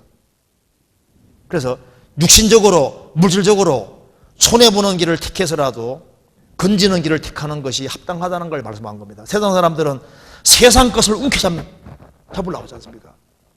성경은 세상적인 것, 물질적인 것은 손해보더라도 건질 수 있으면은 그쪽으로 포인트를 맞추는 것이 현명하다는 걸 말씀하는 겁니다. 우리나라에 욜로족 아시죠? 욜로족. 들어봤죠? 요즘 욜로. 그러니까 아예 뭐 내세는 생각 없고 장래 생각하지 말고 오로지 현세, 배짱이처럼 현세 자기 하고 싶은 거 다 하고 살다 죽으면 괜찮다고 하는 그런 사고방식으로 사는 사람들을 욜로족이라고. 들어봤죠? 세상 사람들은 뭐 남이 어떻게 되든 말든 간에 내가 잘 챙겨가지고 내 육신 하고 싶은 거 다 하고 그렇게 하다가 죽으면 끝난다고 생각하는데, 그런 사람들은 이 세상에서는 손해보더라도 그 사람이 건져줄 수 있다면은 육신적으로 물질적으로 손해보는 길을 택해서라도 건지는 길을 택하라 그 말입니다. 그것이 그리스도의 길이고 그것이 현명하다는 걸 말씀하는 겁니다. 우리는 세상에 살지만은 세상 것을 위해 사는 사람들이 아니잖아요. 이 세상도 정욕도 다 지나가는 거니까 이 세상의 물질적 육신적인 것을 희생해서라도 영혼을 얻을 수 있으면 그쪽을 택하라 그 말입니다. 포커스를 그쪽으로 맞추고 살 때 그게 현명하고, 의식주 그런 거 주님 도와줄 테니까 속옷 가지려고 하면 걷어도 주고, 그렇게 해서라도 건질 수 있으면은 건져라는 극단적인 예를 지금 들고 있는 겁니다. 이거 이해되시죠? 그래서 이거 우리가 이제 어떤 것을 주고 이렇게 할 때 이 사람이 잘못 가는 길 때는 줄 수 없는 거잖아요. 그래서 뭘 이렇게 주거나 뭐 이렇게 할 때도 내가 이렇게 하면은 이 사람이 주님을 가까이 하게 되고 영원전에 도움이 될 거냐 안 될 거냐 항상 그쪽으로 포인트 맞춰가지고 생각해야지 이게 맞는 거예요. 이해되시죠? 네, 그렇게 좀 하면 되겠습니다. 그리고 그 다음에 질문 봅시다. 마태복음 24장 44절에서 51절 말씀에서 한번 좀 찾아봅시다. 마태복음 24장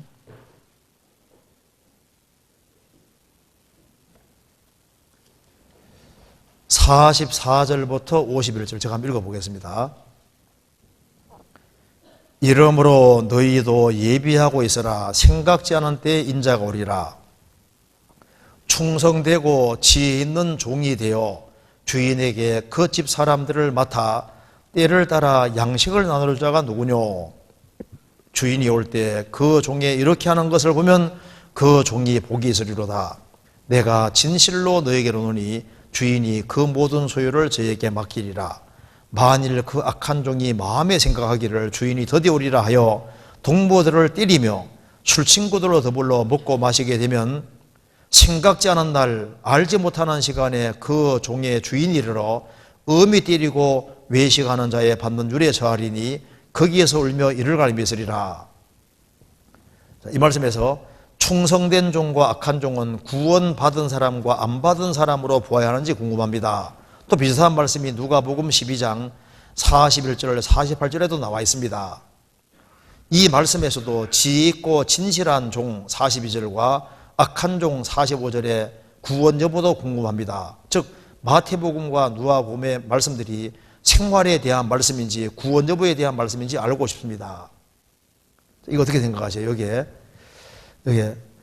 충성되고 지혜 있는 종 45절에 나보고 여기에 이제 또 악한 종, 주님께서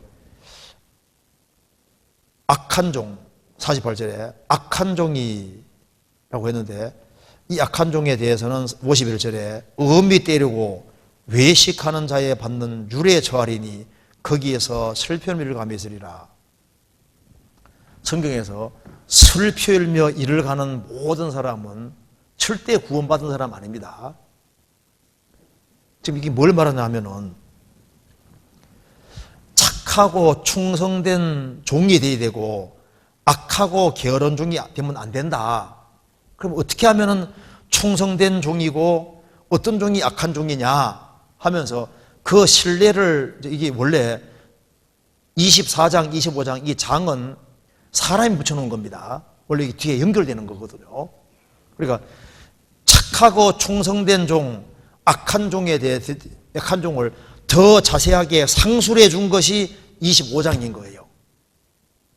25장. 그래서 한마디로 얘기하면은 착하고 충성된 종은 구원받은 사람이고 악한 종은 구원 안 받은 사람입니다. 안 받은 사람인 거예요. 그러면서 이제 이걸 그러면 착하고 충성된 종이 어떤 종이냐, 악한 종이 어떤 종이냐 하면서 이제 설명을 여기에 25장이 하고 있다 그 말입니다. 그러면 착하고 충성된 종은 어떤 종일까요? 열처녀 비유에서 슬기로운 다섯 처녀, 미련한 다섯 처녀 했을 때 슬기로운 다섯 처녀는 덩을 가지되 기름 가지고 있었죠. 그 기름이 성령입니다. 그래서 여기 마태복음 25장 첫 번째는 열처녀 비유에서는 어떻게 착하고 충성된 종이 될 수 있느냐, 거듭나야 된다 그 말인 거예요. 구원을 확실히 받아야만 착하고 충성된 종이 될 수 있는 거예요. 그래서 미련한 종은, 미련한 처녀들은 등은 가졌는데 기름이 없었잖아요. 여기 열처녀 보면은 행동이 다 똑같아요. 똑같이 다 졸며 잤고 신랑 오니까 똑같이 일어났는데 차이 나는 것 딱 하나입니다. 기름 입고 없고 온 거예요. 성경 가르치는 겁니다. 그래서 착하고 충성된 종이 되는 길은 첫 번째, 10처녀 중에 5처녀처럼 기름 준비하는 거, 확실히 거듭나는 거. 그 다음 두 번째는 이제 달란트 비유 얘기하면서, 이 달란트 비유에서 5달란트 받은 사람, 2달란트, 1달란트 받은 사람이 있는데, 5달란트 받은 사람은 5 남겼다. 2달란트 받은 2 남겼다. 남겼다는 말 속에 구원이 포함되어 있습니다. 구원 안 받으면 남길 수 없는 거예요. 1달란트 받은 사람은 땅에 파묻어 두지 않습니까? 이게 뭘 말하냐면은, 이제 두 번째는 이제 받은 재능을 가지고 제 재능을 활용해야 될 걸 말씀하시면서, 여기에 5달란트 받은 사람은 남겼다는 말 속에 구원받고 남겼다는 얘기인 거예요. 2달란트 받은 사람도 구원받고 남겼다는 얘기고, 1달란트 받은 사람은 구원도 안 받고 남기지도 않은 겁니다. 그러니까 쫓겨난 거예요. 그러니까 두 번째는 어떻게 착하고 성공된 중에 되느냐, 구원받고 난 다음에 하나님께 받은 재능을 최대한 활용해서 남기라는 겁니다. 그래서 5달란트 받은 사람은 5 남기면은 그걸 충분한 겁니다. 2달란트 2 남기면 되는 거예요. 그런데 5달란트 받은 사람이 3 남기면은 2달란트 받은 2 남겼을 때 이 사람의 칭찬이 크게 되어 있습니다. 양은 더 많지만은 2달란트 받은 사람은 2 남길 때 그 최선인 거예요. 주님은 양 보는 게 아니라 얼만큼 구원받고 최선다는지 그거 보는 겁니다. 그리고 양과 염소 비유에서는 양이 되고 난 다음에 그 다음에 이웃에게 어떻게 해야 될 것을 말씀하는 겁니다. 특별히 형제자매들에게 이웃에게 적극적으로 선을 행해야 될 걸 말씀하는 거니까, 제일 첫 번째는 영혼에 관한 문제입니다. 구원에 관한 문제고, 두 번째는 이제 구원받을 뿐 아니라 하나님께 받은 재능을 최대한 활용하고, 세 번째는 양이 되고 난 다음에 구원받는 게 확실하게 하고 난 다음에는 눈을 이웃에게 향해서 이웃에게 끝까지 선을 행하고 살다가 주님 만날 때 그 사람이 착하고 충성종이다 그 말입니다. 악한 종은 누구냐 하면은 일단 미련한 10처녀처럼 구원 문제가 해결 안 된 거예요. 그 다음에 1달란트처럼 구원도 안 받고 남기는 것도 하지 않고, 세 번째는 양도 되지 않고 염소로서 이웃 사람에게 선대하는 것이 없고 이렇게 한 걸 얘기하는 거니까, 마태복음 24장에 착하고 충성된 종, 충성되고 지혜 있는 종이 되어야 된다. 그게 이걸 설명해 놓은 것이 25장이다 그 말입니다. 그래서 여기 그 악한 종이 누구냐 하면은 구원 안 받은 사람인 거예요. 악한 종 구원 받은 거 아닙니다. 이거 이해되세요? 성경에서 종이라고 해서 다 구원받은 게 아닙니다. 여기 이제 주님이 재림하실 때 두 쪽으로 갈라질 것을 얘기하면서 충성되고 지혜 있는 종이 되어야 된다. 악한 종이 되면 안 된다. 그럼 어떻게 하면 충성 종이 되느냐? 충성된 종의 모습이 25장이고 악한 종의 모습이 25장 모습인 거예요. 그러니까 슬기로운 처녀, 그게 되는 것이 그게 착하고 충성된 종이 되는 첫 번째고, 그 다음에 구원 확실히 받고 난 다음에 받은 달란트를 최대한 활용해라 그 말입니다. 그리고 양이 되고 난 다음에 구원받는 거잖아요. 양이 되고 난 다음에 그 다음에서 그 형제자매들에게 이웃에게 끝까지 선대하고 이렇게 하다가 주님 만나야 된다 그 말입니다. 그리고 여기에 슬픔이 일가는 이건 항상성에 구원 안 받은 사람을 말하는 겁니다. 이거 이해되시죠? 예, 그렇게 이해하면 되겠습니다. 그 다음에 이제 오늘 명절인데 하나만 더 하고 마칩시다. 빨리 집에 가고 싶죠? 저기 이제 하나만 더 합시다. 이게 이제 욥에 관한 건데요. 욥기 3장에서는 욥이 순전하고 정직하다고 말씀하셨는데 1장하고 이제 3장에서 순전하다고 말씀하셨는데 왜 38장에서 하나님이 욥을 꾸짖냐 그 말입니다. 찾아봅시다. 욥기 1장 봐봐요.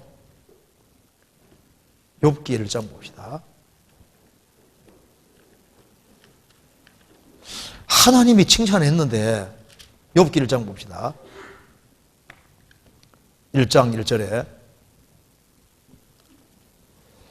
우스 땅에 욥이라 이름하는 사람이 있었는데 그 사람은 순전하고 정직하여 하나님을 경외하며 악에서 떠난 자더라.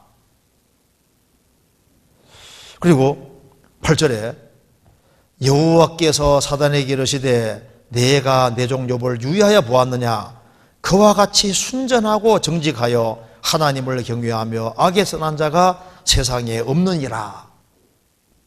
하나님이 얼마나 칭찬했습니까? 욥기 2장에도 2장 3절 여호와께서 사단에게 이르시되 내가 내 종 욥을 유의하여 보았느냐 그와 같이 순전하고 정직하여 하나님을 경외하며 악에 떠난 자가 세상에 없느니라. 내가 나를 격동하여 까닭없이 그를 치게 하여서도 그가 오히려 자기의 순전함을 굳게 지켰느니라. 이렇게 하나님이 욥에 대해서 칭찬하면서 마귀에게도 참 이렇게 칭찬해 줬는데 38장에서는 하나님 욥을 굉장히 꾸짖잖아요. 그래서 이유가 도대체 뭐냐고 말입니다. 어떤 사람은 욥이 구원을 안 받은 사람인데 이런 많은 10명의 남자가 죽는 이런 시련을 통해서 욥이 확실하게 구원받게 됐다고 하는데 그건 완전히 엉터리 얘기입니다. 욥은 이게 지금 욥기는 지금 구원 문제 말하는 게 아니에요. 욥이라는 사람에 대해서 성경은 선지자였다고 얘기해요. 선지자로서 시련을 받았다고 얘기를 하고 있거든요. 성경 찾아봅시다. 야고보서 5장 봐봐요. 야고보서 5장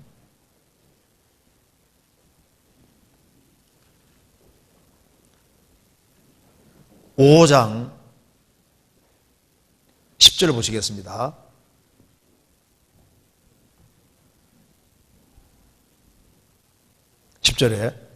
형제들아 주의 이름으로 말한 선지자들로 고난과 오래 참음의 본을 삼으라.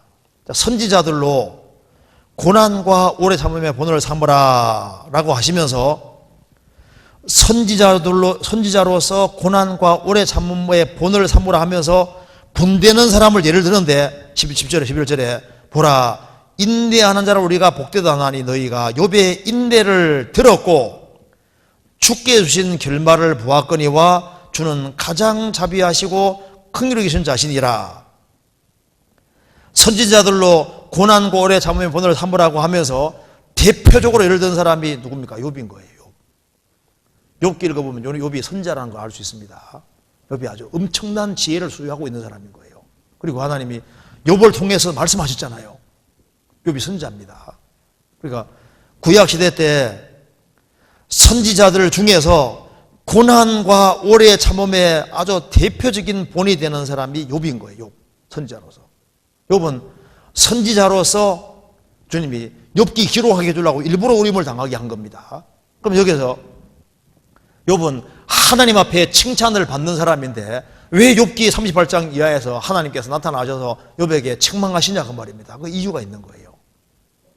그 이유가 뭐냐 하면은 욥은 정말 하나님 말씀하신 대로 순전하고 흠이 없는 사람이었습니다. 그런데 이제 욥이 10명의 자녀가 죽고 몸 전체가 병이 들었습니다. 욥의 아내는 욥을 욕하고 죽으라고 합니다. 몸 전체가 병든 상태인데 욥의 친구들이 찾아온 거예요. 찾아와서 가장 잘 나가던 욥이 그리고 가장 정말 그 당대 뛰어난 사람이 가장 비참하게 됐으니까 새 친구들은 결론 내렸습니다. 욥은 틀림없이 아주 엄청난 악을 행한 거다. 그래서 이제 욥을 공격하는 겁니다. 욥 얘기해라. 잘못한 거 얘기해. 욥이 잘못한 게 없거든요.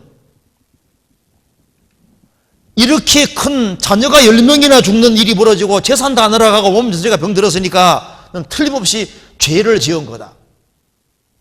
죄 지어서 그런 게 아니라니까. 죄 지었다니까. 이것 때문에 계속 공부하는 거예요. 그래서 이거 요번 근데 죄 지은 것이 아니라고 얘기하면서 격동을 받으니까 뭘 얘기할까요? 자기 잘한 걸 자꾸 얘기할 거 아니에요. 그잖아요. 내가 이렇게 살아서 저렇게 살아서 내가 얼마나 열심히 살은 줄 알아 하면서 자기를 자꾸 부각을 시키잖아요. 그래서 이제 욥의 얘기를 계속 듣다 보면은 욥은 아주 계속 자기가 의롭다고 계속 얘기를 하니까 야, 욥이 굉장한 사람이네. 욥이 부각이 확 되잖아요. 옆에 사람 듣고 듣다 보면은 욥은 너무너무 잘했는데 욥이 이렇게 어려움을 당했으니까 하나님 너무하시다 그 생각 들게끔 계속 만들어가는 거예요. 야, 저렇게 열심히 살았는데 이렇게 큰 어려움을 주시니까 하나님이 불의한 분이 아니냐 이 생각 들게끔 자꾸 만들어갔다 그 말입니다. 그래서 이제 나는 정당하다, 나는 너무 억울하다, 나는 잘못이 없다 그 얘기를 계속 해나가니까 욥의 세 친구들 할 말이 없는데 엘리후가 가만히 듣고 있다 보니까 욥이 그래도 어려움을 당할 때 무슨 주님 뜻이 있을 텐데 마음을 겸손히 낮춰야 되는데 자기 얘기를 자꾸 얘기하다 보니까 욥은 아주 대단한 사람이 되고 하나님은 불의한 분으로 계속 몰아가는 겁니다. 그래서 엘리후가 나타나서 얘기한 핵심이 바로 그겁니다. 욥, 내가 이제 얘기를 쭉 듣고 보니까 내가 결론 내리자면 이런 얘기네. 욥의 세 친구들, 너희들은 욥의 상황도 전혀 모르면서 욥을 계속 정죄했으니까 잘못된 거다. 욥이 아니라고 하면 믿어줘야지. 계속 아니라고 하는데 계속 죄 지었다고 그런 식으로 해서 세 친구 공격하는 이건 너희들이 모르고 단정적으로 얘기한 거는 게 잘못된 거고, 욥, 너도 잘못된 게 있다. 너는 말하기를 나 하나님과 변론하고 싶다. 나는 잘못이 없는데 하나님 너무하시다. 이런 말을 자꾸 했으니까 하나님 마치 잘못이 있는 분인 것처럼 네가 몰아갔다. 그건 너가 잘못된 거다. 성경에서 봅시다. 여기 한번 보세요.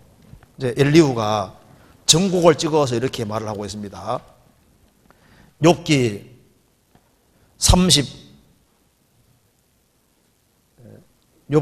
34장 봅시다.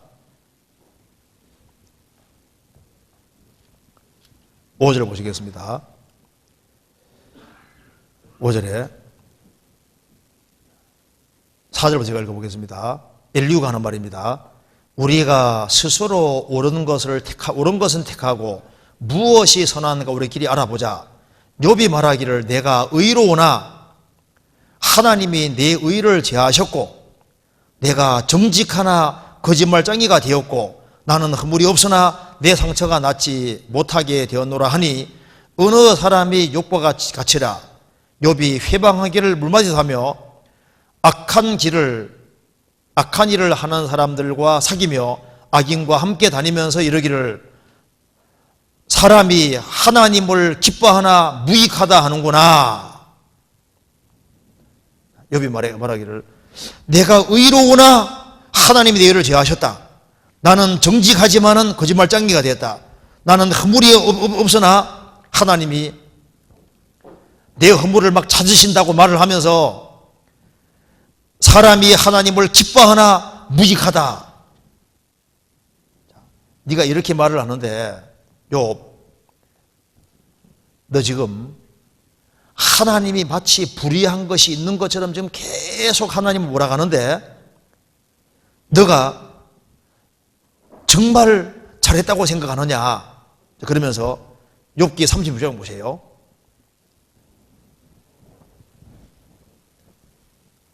17절 이제는 악인의 받을 벌이 내게 가득하였고 심판과 공의가 너를 잡았노니 너는 분격함을 인하여 징책을 대적하지 말라.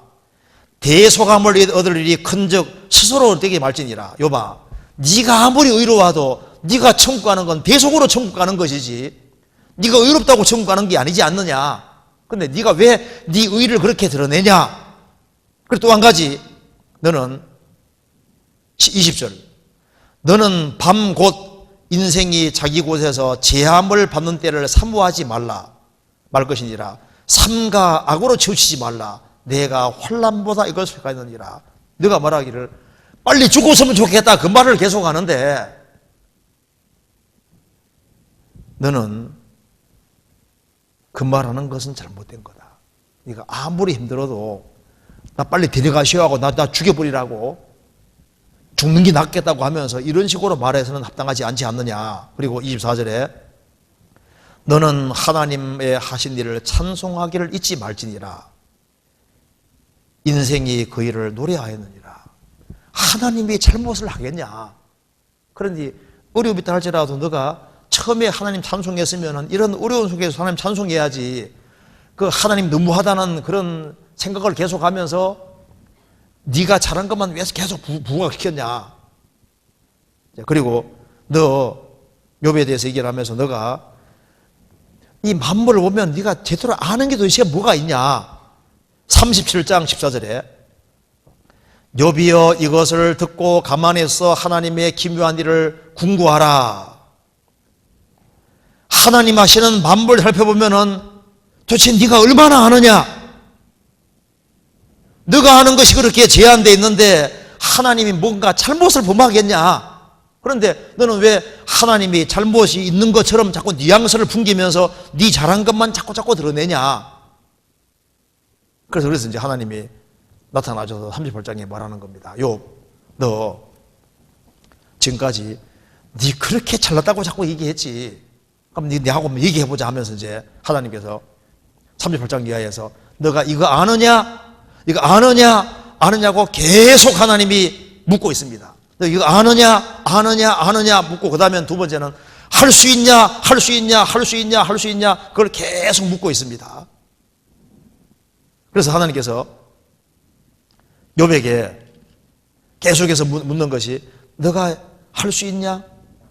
네가 아냐? 그걸 계속 물었습니다. 그래서 여기 40장 8절에 봅시다. 여기 이제 키가 바로 여기 있는 겁니다. 욥이 왜 책망받았냐면 요것 때문에 책망받는 겁니다. 7절 8절 같이 읽읍시다. 너는 7절 8절 같이 읽읍시다. 너는 대장부처럼 허리를 묶고 내가 네게 묻는 것을 대답할지니라. 내가 네 심판을 폐하려느냐 스스로 의롭다 하려 하여 나를 불의하다 하느냐. 여기에 키가 있는 겁니다. 너가 스스로 의롭다 하려 하여 너 지금 뭐 잘한 거 많이 얘기했잖아요. 이렇게 많이 했다고 얘기를 했는데 그렇게 해서 스스로 의롭다 하려 하여 나를 불의하다 하느냐? 그럼 내가 너에게 10명의 자녀를 취해가고 재산 다 날아가게 하고 몸 병들게 하고 이렇게 했다고 해서 내가 불의하냐? 진짜 불의하다고 생각하냐? 욥에게 하나님이 그런 걸 허락하셔서 욥기가 다 기록되게 해주셔서 욥의 인생을 정말 빛나게 만들어서 이 욥은 엑소 속에서 얼마나 사람에게 큰 영향을 미치고 얼마나 하나님 앞에 그렇잖아요. 그 하나님이 욥을 통해서 너가 나를 불의하다 하느냐? 내가 그럼 이런 재앙을 내렸는데 내가 잘못됐다고 생각하냐? 내가 너를 미워해서 그렇게 했다고 생각하냐? 그거 아니지 않느냐? 그래, 너 많이 했다고 했는데 너 많이 했다 그랬지. 그럼 너 저 까마귀 새끼에게 먹이 봤냐? 너 광야에 비 내려 봤냐? 나는 너 신경 안 쓰는 거 내가 다 신경 쓰고 있어. 그래서 두 가지 말하는 겁니다. 나는 전지한 분이다.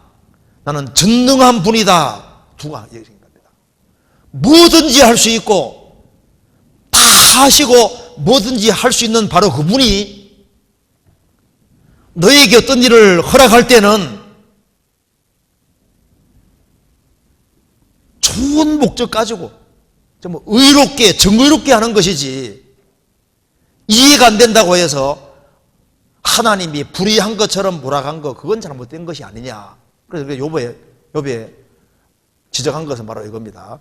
욥이라는 사람이 순전하고 정직한 것이 맞지만은 시련을 당함으로써 욥이 자기 잘한 것을 계속 말하 나는 하나님께 변론하고 싶다. 잘못한 것이 없다. 그러면서 그 얘기를 계속 들으면요. 야, 하나님 너무하시다. 잘못하셨네 하나님이. 이런 생각 들게 만들었으니까 네가 나를 불의하게 만드느냐? 그래서 네가 의롭다고 해서 나를 불의하다 하느냐? 불의하다는 하나님이 좀 불의한 것 같다는 뉘앙스 풍기게 계속 만들었으니까 그 잘못했다고 얘기하죠. 그러니까 욥이 책망받은 건 바로 요겁니다. 무슨 말이 되죠?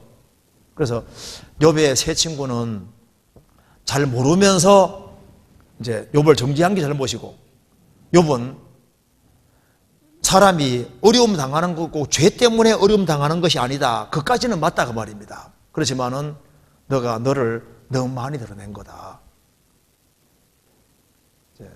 그렇게 해서 우리가 봐요. 어떤 사람이 어려움 당했는데 너무 잘했거든. 잘했는데 너무 심한 일을 당하면요, 하나님 너무하시다 그 생각 들게 만들잖아요. 그건 잘못된 겁니다. 그래서 하나님은 어떤 일을 하실 때 절대 불의하게 안 한다는 걸 하나님이 설명하고 있는 겁니다. 우리 인생에서 내게 무슨 일이 벌어진다 할지라도 하나님에게는 불의가 없다. 이걸 확실히 믿어야 되는 거예요. 그래서 엘리후가 하는 말이 맞잖아요. 하나님은 단정과학을 행하지 않는다. 하나님이 잘못을 할 리가 있겠냐? 없다. 그건 항상 전제하고 살아야 되는 겁니다. 내가 이해가 안 되지만은 하나님은 결코 불의가 없다. 그거 확실히 믿고 살아야 됩니다. 이왕 나 만들어주려면 이쁘게 만들어주시지 왜 이렇게 만들어주셨냐고. 근데 나중에 가보면요, 다 하나님이 정말 우리를 위해서 왜 내가 이 시대에 태어나야 되고, 옛날 시대에 태어나니까 내가 왜 이 시대에 태어나고 한국에 태어나야 되고, 이런 묻고 싶은 거 많잖아요. 하나님에게는 절대 불의가 없을 겁니다. 저 위에 가면요, 하나님은 항상 의로웠다는 걸 알게 되고, 그리고 하나님은 불의하지 않다는 걸 확실하게 알게 될 겁니다. 여기까지만 얘기를 하도록 합시다. 같이 기도하시겠습니다. 자비로우신 우리 아버지 하나님, 저희들을 주의 보배로운 피로 구원해 주신 것을 감사드립니다. 하나님의 은혜와 사랑은 한없이 크지만 저희들은 아직까지 너무나도 연약합니다. 또 주님을 슬프시게 할 때도 있습니다. 우리의 마음을 일깨워 주시고 우리를 위해 죽으시고 부활하신 주님, 우리를 사랑하시는 주님 앞에, 우리를 위해서 모든 것을 예비하신 주님 앞에 어떻게 행할 것을 더욱 알 수 있도록 도와주시옵소서. 우리 나머지 생에 주의 거룩한 말씀으로 다스려 주옵소서. 그리고 명절 오가는 모든 발걸음을 지켜주시고 또 유익된 시간이 되도록 주님께서 도와주시옵소서. 주 예수 그리스도 이름으로 기도하옵나이다. 아멘.